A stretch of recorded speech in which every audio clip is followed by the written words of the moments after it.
जैसा करोगे वैसा भरोगे। प्यारे बच्चों, एक दफा का जिक्र है कि एक सारस और एक लोमड़ी में दोस्ती हो गई।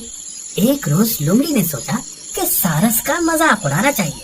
उसने सारस से कहा, भाई सारस, कल हमारे यहाँ खाना खाने आना। सारस ने कहा, आप बड़ी अच्छी दोस्त हैं, मैं जरूर आऊंगा। जब सारस लोमड़ी के यहाँ गया तो उसने देखा कि उसने छोटी छोटी प्लेटों में शोरबा डाल रखा है। लोमड़ी के लिए तो इन प्लेटों में से शोरबा खाना कुछ बड़ी बात न थी। वो लगी चाटने, मगर बेचारा सारस वो क्या करता। वो लोमड़ी की देखा देखी शोरबे में ठूंगी मारने लगा, मगर खाक भी पल्ले ना पड़ा।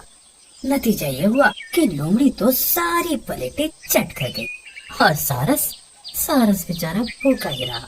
जब खाना खत्म हो गया तो लोमड़ी ने कहा, क्यों भाई सारस, तुमने पेट भर के भी खाया या तकल्लुफ में ही रहे? वैसे शोरबा अच्छा था ना?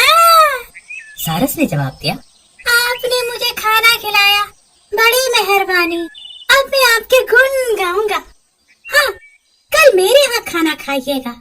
अगले दिन लोमड़ी सारस के घर खाना खाने गई। दिल में कहती थी कि खाना मजेदार होगा, खूब खाऊंगी। सारस ने भी खाने के लिए शोरबा ही तैयार किया था, लेकिन उसे तंग के बर्तन में डाल रखा था।